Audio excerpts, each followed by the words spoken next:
I've been using my Mac Studio for over a year now, and I was only able to get the 512 gigabyte SSD version of my Mac Studio when I got it due to some stock issues. I'm sure that a lot of people have the same issue, and I've been wanting to kind of upgrade the SSD. Of course, I can't do that on the Mac Studio alone, so an external SSD is probably the best option. I've been using a Samsung SSD for a while, but I just want something that feels more permanent, and a couple more ports wouldn't hurt, so I got this Satechi, I don't know how to pronounce the name, but it's basically a dock. It'll work with the Mac Studio and the Mac Mini. This should be able to fix that issue because this comes with an NVMe enclosure built in, and since this isn't going anywhere, it's going to be on the bottom of the Mac Studio or Mac Mini for some people. It's going to be pretty much a permanent drive solution unless it comes unplugged somehow. Immediately unboxing it, I realized that this is a quality product. It has this nice soft touch plastic on it, but it's not the bad type of plastic. It feels nice.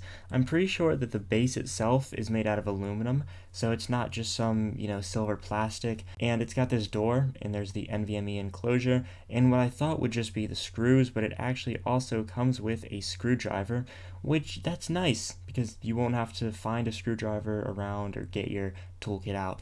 If you've never put an NVMe drive in before, it's really easy. It just slots in and then you screw it down. NVMe drives are pretty reliable, I'd say. They're flash-based storage, so there's no physical media. And usually they will last a couple years at least before they start to slow down or even just flat out fail.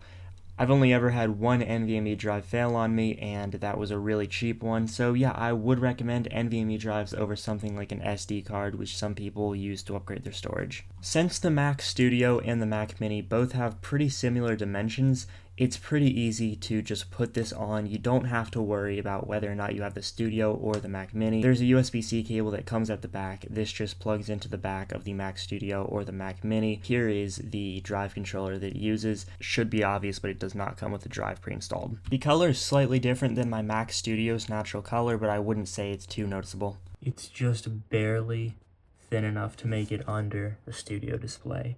If I tilt it up, that's about as far as it can go because of my wall. Or if I tilt it down all the way, if I tilt it down, that's getting really close. But it does not hit the Mac Studio. That is really close though. The Mac Studio and the dock is about 5 inches tall, maybe a bit less. So if your monitor stand has less than 5 inches of clearance, you should be fine. Drive speeds will vary depending on which drive you buy to put in this, but this is kind of a mid-range consumer NVMe drive that I have in it right now. So I'm getting about 902, 903 write, and on read I'm getting 866. Yeah, so about 866, 867 read. So that's not bad. This is about normal. This will be a lot less than the Mac Studio's default drive though. So I'm going to do a drive speed test on the Mac Studio's drive.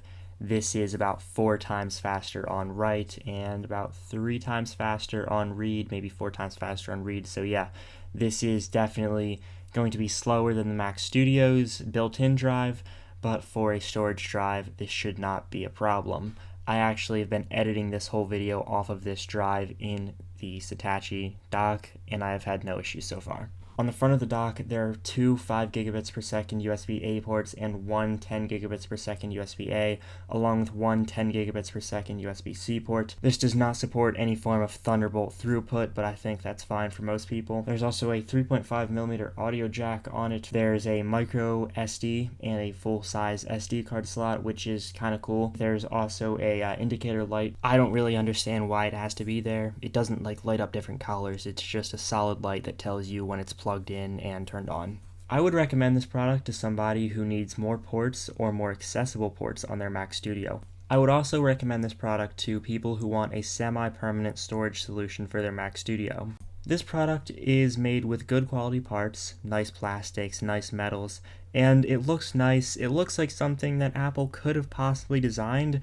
It's a really nice looking product overall. It fits the general aesthetic the Mac Mini and the Mac Studio have going for it. It seems like this product is selling for $100, but I got this one on sale for $90. I'm sure that there are cheaper alternatives available, but the cheaper alternatives probably aren't as good, as well made, or even as fast as this. So yes, I would recommend this product. With that said, thank you guys for watching this video. Hopefully it helps somebody find what they want, and goodbye.